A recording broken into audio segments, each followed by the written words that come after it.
BNP নেতা ইশরাক হোসেনকে ঢাকা দক্ষিণ সিটি কর্পোরেশনের মেয়র হিসেবে শপথ পাঠ করানোর দাবিতে টানা আন্দোলনে সমর্থকরা। বন্ধ সিটি কর্পোরেশনের সকল কার্যক্রম। এরপরও মেলেনি ইতিবাচক সাড়া, এতে ক্ষুব্ধ সমর্থকরা। আমরা তো দীর্ঘদিন যাবতে আছি, আপনারা জানেন, আমাদের এখন আর পিছনে ফিরে যাওয়ার সুযোগ নেই।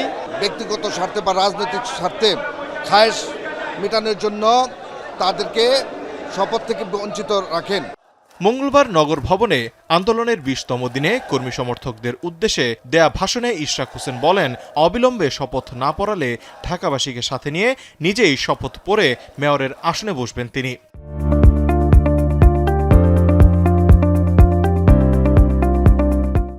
এই সরকারকে এখন বাধ্য হয়ে বলতে হচ্ছে, আপনারা যদি অবিলম্বে শপথ গ্রহণের অনুষ্ঠানের ব্যবস্থা না করেন তাহলে ঢাকা শহরের দক্ষিণের ভোটারদেরকে সাথে নিয়ে আমি নিজেই শপথ করে আমি আমার চেয়ার গ্রহণ করব এবং নগর ভবন কিভাবে চলবে সেটা ঢাকাবাসী নির্ধারণ করবে।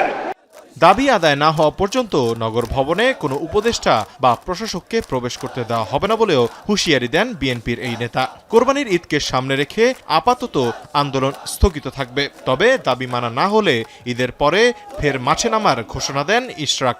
কোরবানির ঈদকে সামনে রেখে জনভোগান্তির কথা এবং জনগণের যাতায়াতের কথা মাথায় রেখে চিন্তা করে আমরা আমাদের বর্তমান যে নগর ভবন অবরোধ এবং ঘেরাও যে কর্মসূচি সেটাকে কিছুটা শিথিল এবং কিছুটা বিরতি নেওয়ার সিদ্ধান্ত নিয়েছি। এর পরবর্তীতে ছুটির পরে যখনই আমাদের এই শপথ গ্রহণের অনুষ্ঠানের বিষয়ে সরকারের পক্ষ থেকে স্পষ্ট কোনো বার্তা যদি না আসে, আমরা তখন ঢাকা দক্ষিণের সমস্ত স্তরের জনগণ এবং ভোটারদেরকে সাথে নিয়ে দুর্বার আন্দোলন গড়ে তোলার মাধ্যমে ঢাকাবাসীর ভোটের অধিকার প্রতিষ্ঠা করব। 2020 সালের ফেব্রুয়ারিতে অনুষ্ঠিত দক্ষিণ সিটি কর্পোরেশনের নির্বাচনের মেয়াদ শেষ হয়েছে গত 1 জুন।